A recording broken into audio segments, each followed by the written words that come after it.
how to download Blender and install it on your PC. So hello guys, welcome back to my YouTube channel. In this video I'll be showing you how you can easily download and install Blender on your PC application.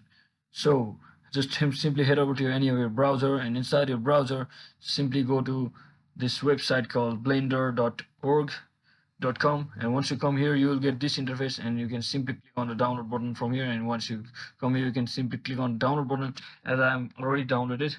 So you can see it will be downloaded like this in your download folder. And once you download it, simply click on the file itself. It will be saved as .msf file, and click on run like this. Wait for some time and wait for it to get ready to install it on your device. So once you come over this screen, click on next simply, and click on accept license allocation from here, and you can simply click on next and install from here, and it will be automatically directed. And once you get this screen, simply click on finish, and from here, as you can see, you can simply get your Blender application right on your desktop, and you can simply open it to run it for the first time.